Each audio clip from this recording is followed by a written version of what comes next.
30 March রোজ রবিবার দিন রক্ষাকালী মায়ের পূজার দিন জবা ফুল দিয়ে করুন এই কুইক উপায়। ঘরের সমস্ত বাস্তু দোষ দূর হবে, প্রচুর অর্থ আসবে, মায়ের আশীর্বাদে আপনার পরিবার সুখ শান্তি সমৃদ্ধি বজায় থাকবে। ভক্তবৃন্দগণ, সনাতন ধর্মাবলম্বীদের কাছে প্রতিটি মাসের প্রতিটি তিথি অত্যন্ত গুরুত্বপূর্ণ ও তাৎপর্যমণ্ডিত।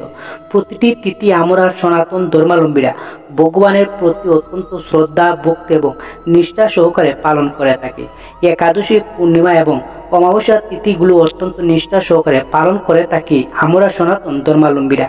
কারণ তিথিগুলোর মাহাত্ম্যকতা তাৎপর্য আমাদের ধর্মশাস্ত্রে বর্ণনা করা হয়েছে। সনাতন ধর্মে সৌরপঞ্জিকা অনুসারে প্রতি মাসের 15টি তিথি পালাবদল হয়ে থাকে। তাই এই তিথিগুলোর মধ্যে চৈত্র মাসের কৃষ্ণপক্ষের অমাবস্যা তিথিগুলোর মধ্যে অত্যন্ত গুরুত্বপূর্ণ একটি তিথি। নমস্কার ভক্তবৃন্দগণ, ধার্মিক কথা ইউটিউব চ্যানেলের আরও একটি নতুন ভিডিওতে আপনাদের সবাইকে জানাই সুস্বাগতম। আশা করছি মায়ের আশীর্বাদে সবাই ভালো আছেন, সুস্থ আছেন এবং ভজন কৌশলে আছেন। ভারতীয় দর্শন শাস্ত্র এবং বিভিন্ন দেবদেবীর পূজা অর্চনা এই চ্যানেলের আলোচনার মূল বিষয়বস্তু। আজকের নতুন ভিডিওতে আপনাদের সাথে শেয়ার করব এই বছরের শেষ অমাবস্যা, যেটি চৈত্র মাসের কৃষ্ণপক্ষের অমাবস্যার দিনে শ্রী শ্রী মাতা রক্ষাকালী পূজার দিন জবা ফুল দিয়ে করুন এই কয়েকটি উপায়। তাহলে চলুন ভিডিওটি শুরু করা যাক।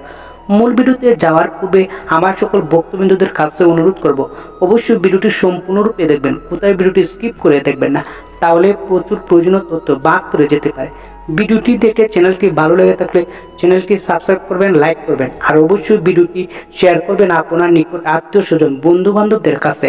আর ব্রহ্মময়ী শ্যাম সুন্দরী মায়ের কৃপা পেতে কমেন্ট বক্সে জয় মা ব্রহ্মময়ী বড় মায়ের জয় লিখতে ভুলবেন না। কিন্তু এই আলোচনার প্রসঙ্গে চলুন চৈত্র মাসে কৃষ্ণপক্ষের অমাবস্যার শুভ সময়সূচি সম্পর্কে জেনে নেওয়া যাক। 14 চৈত্র 28 মার্চ রোজ শুক্রবার, চতুর্দশী তিথি রাত্রি 7টা বেজে 29 মিনিট পর্যন্ত, তারপর অমাবস্যা তিথি। অমাবস্যা তিথি থাকবে 15 চৈত্র 29 মার্চ রোজ শনিবার। অমাবস্যা তিথি থাকবে অপরাহ্ন 5টা বেজে 19 মিনিট পর্যন্ত, তারপর প্রতিপদ আরম্ভ। এই দিনই অমাবস্যা তিথি, এই দিনই অমাবস্যার উপবাস এবং নিশি পালন। এই হলো ভক্তবৃন্দরা চৈত্র মাসের কৃষ্ণপক্ষের অমাবস্যার শুভ সময়সূচি। ভক্তবৃন্দগণ, চৈত্র মাসে কৃষ্ণপক্ষের অমাবস্যার দিনটি একটি পূর্ণ এবং গুরুত্বপূর্ণ দিন। এই দিন অবশ্যই বেশি বেলা পর্যন্ত ঘুমাবে না। প্রতিদিন সকাল সকাল, বিশেষ করে ব্রাহ্ম মুহূর্ত ঘুম থেকে ওঠার চেষ্টা করতে পারেন। আপনি কয়েক মাস এটি করে দেখুন, এটি আপনার জীবনে বড় পরিবর্তন নিয়ে আসবে। আপনার চিন্তাশীলতা, মননশীলতা এবং আপনার সৃষ্টিশীলতা সমস্ত কিছুই বাড়বে। আপনার নতুন অর্থ আগমনের রাস্তাও পাবেন। এই দিন বাড়ির নোংরা রাখবেন না। সকাল সকাল স্নান পর্ব সেরে নেবেন। এই দিন অমাবস্যার দিন অনেকেই অক্ষয় গঙ্গা স্নান করে থাকেন। যদি আপনার পক্ষে এই স্নান করার সুযোগ থাকে তাহলে অবশ্যই পবিত্র গঙ্গা নদীতে স্নান করতে পারেন। আর যদি নদী বা গঙ্গায় স্নান করতে সুযোগ না থাকে তাহলে আপনি ঘরে স্নান করতে পারেন। স্নানের জলে সামান্য পরিমাণ কর্পূর, কালো তিল এবং একটি জবা ফুল মিশিয়ে, এর ফলে আপনার ভালো ফল। স্নান পর্ব সেরে শুদ্ধ বস্ত্র পরে সম্পূর্ণ শরীরে শ্রী বিষ্ণু 3বার বলে গঙ্গা জল ছিটিয়ে দিবেন। সেই সাথে সম্পূর্ণ ঘরে গঙ্গা জল ছিটিয়ে দিবেন। এই দিন বাড়ির মুখ্য দরজা ভালো করে পরিষ্কার পরিচ্ছন্ন করবেন এবং সেখানে পবিত্র জল 1 ঘটি ঢেলে দিবেন। বাড়ির সদর বা মুখ্য দরজা পরিষ্কার পরিচ্ছন্ন রাখবেন, আলোকিত রাখবেন, যাতে মা আদ্যশক্তি মহামায়া মা ব্রহ্মময়ী তারা আপনার সদর বা মুখ্য দরজাতে সহজে প্রবেশ করতে পারে।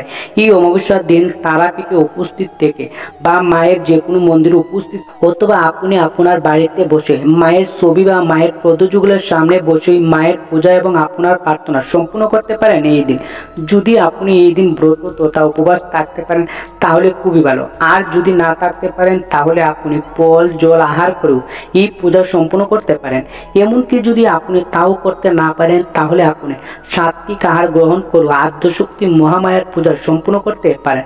ভক্তবৃন্দগণ, প্রতি মাসের অমাবস্যা তিথি মাতৃ সাধকদের কাছে অত্যন্ত গুরুত্বপূর্ণ এবং তাৎপর্যমণ্ডিত দিন। কারণ এই দিন মায়ের আরাধনা করলে মনের মধ্যে মাতৃ সাধকের সাধনা প্রস্তুত হয়। এই দিন আপনি যদি মাকে পূজা দিতে চান বা আপনার ঘরে যদি মায়ের কোনো প্রতিমা বা কোনো ছবি অথবা কোনো পদযুগল থাকে তাহলে এই যুগলের মধ্যে কিছু না কিছু হলেও নিবেদন করুন। মায়ের কৃপা সর্বদা আপনার সঙ্গেই থাকবে। এই অমাবস্যার দিন অতি অবশ্যই সন্ধ্যাবেলা মায়ের কাছে একটি সরিষা তেলের প্রদীপ প্রজ্বলন করুন এবং খেয়াল রাখবেন এই প্রদীপটি যেন সারা রাত জ্বলে। এই দিন মায়ের পূজা করার সময় অবশ্যই একটি লাল জবা নিবেদন করুন এবং পালে তার সাথে লাল পদ্ম বা রক্তকরবী অর্পণ করতে পারেন। ভক্তবৃন্দগণ, বিভিন্ন দেবদেবীর বিভিন্ন পাতা ফুল ফল প্রিয় হয়ে থাকে, সেইভাবে মায়ের অত্যন্ত একটি ফুল হচ্ছে রক্তজবা ফুল। জ্যোতিষশাস্ত্র মতে এই দিন জবা ফুল দিয়ে এমন কতগুলো কাজ রয়েছে যেগুলোর মাধ্যমে আপনার জীবনে আনা যায় সুখ এবং সমৃদ্ধি, বাস্তুদোষ থেকে রক্ষা পাওয়া যায়, পরিবারে আসে মঙ্গল ও শান্তি।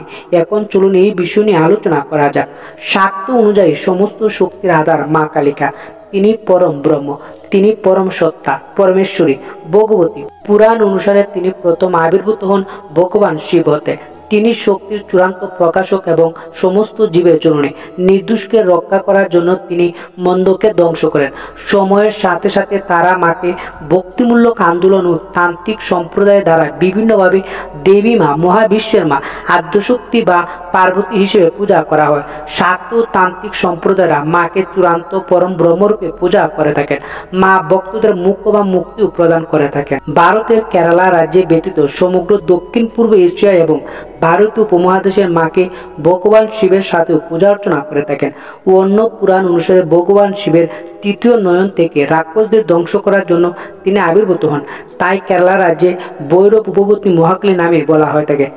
এখন চলুন আলোচনা করা যাক শ্রী শ্রী মাতা রক্ষাকালী মায়ের পূজার দিন রক্তজবা ফুল দিয়ে কি কি কাজগুলো করবেন আর্থিক সমস্যা দূর করতে। দীর্ঘদিন ধরে আর্থিক সমস্যার দিন কাটিয়ে থাকলে এবং প্রচেষ্টা করা সত্ত্বেও অভাব অনটন কাটিয়ে ওঠা না পারলে এই দিন শ্রী শ্রী রক্ষাকালী মাকে রক্তজবা ফুল অর্পণ করুন। এর ফলে জীবনের সমস্ত আগত আর্থিক সমস্যা কমে যাবে। যে জাতকদের টাকা পয়সা চুরি হয়ে যায় বা হারিয়ে যায় তারা এই উপায়ে নিজের উপার্জিত অর্থ নিরাপদে রাখতে পারেন। সুস্থ জীবন যাপনের জন্য জ্যোতিষশাস্ত্র মতে সুস্থ জীবনযাপন করার জন্য শরীরের শক্তি সঞ্চার গুরুত্বপূর্ণ। মা রক্ষাকালীকে বলা হয় আমাদের রক্ষক, আর সেই জন্য শক্তি প্রদান করার জন্য বা আমাদের রক্ষা করার জন্য এই দিন মাকে জবা ফুলের মালা তৈরি করে পরিয়ে দিন। পড়াশোনার ক্ষেত্রে সন্তানদের পড়াশোনার একেবারে মনোযোগ নেই, পরীক্ষার ফল শত চেষ্টার পরেও ভালো ফল হচ্ছে না বা লেখাপড়া একাগ্রতা আনতে করতে হবে জবা ফুলের এই টুটকা। ঘরের যে কোনো একটি কোণে কয়েকটি জবা ফুল একটি পাত্রে রেখে দিন। সারা দিন রাত সেই ফুল থাকবে এবং পরের দিন আবার তা বদলে নতুন ফুল রাখতে হবে। দাম্পত্য কলহে, বাড়িতে যদি দাম্পত্য কলহ লেগে থাকে, পারিবারিক অশান্তি প্রবেশ করেছে, সেক্ষেত্রে বাড়িতে জবা ফুলের গাছ লাগান। অবশ্যই লাল জবা ফুলের গাছ লাগাবেন। বাড়িতে লাল জবা ফুলের গাছ বসালে এই ধরনের সমস্যা থেকে মুক্তি পাওয়া যায়। বিবাহের ক্ষেত্রে বাড়িতে বিবাহযোগ্য ছেলে মেয়ে রয়েছে যাদের বিবাহে বিলম্ব আসছে, সেক্ষেত্রে মা কালীর মন্দিরে জবা ফুল প্রদান করুন। বাড়ির ঈশান কোণে জবা ফুল গাছ লাগান। শত্রুদের হাত থেকে মুক্তি পেতে, শত্রুর সংখ্যা দিন দিন বেড়ে যাচ্ছে, সেক্ষেত্রে শত্রুকে জবা ফুল উপহার দিন।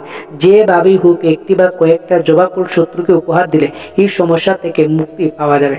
জবা ফুল দিয়ে এই কয়েকটি উপায় আপনারা মায়ের পূজা দিন অবশ্যই পালন করবেন। এতে আপনাদের পরিবারের বাস্তুদোষ নেগেটিভ প্রভাব দূর হবে, পজিটিভ প্রভাব আপনার পরিবারে প্রবেশ করবে। আশা করি ভক্তবৃন্দরা ভিডিওটি আপনাদের একটু হলেও উপকারে হয়েছে এবং সমৃদ্ধ হয়েছেন। ভালো থাকুন, সুস্থ থাকুন, ঈশ্বর আপনার মঙ্গল করুক। ধন্যবাদ, নমস্কার।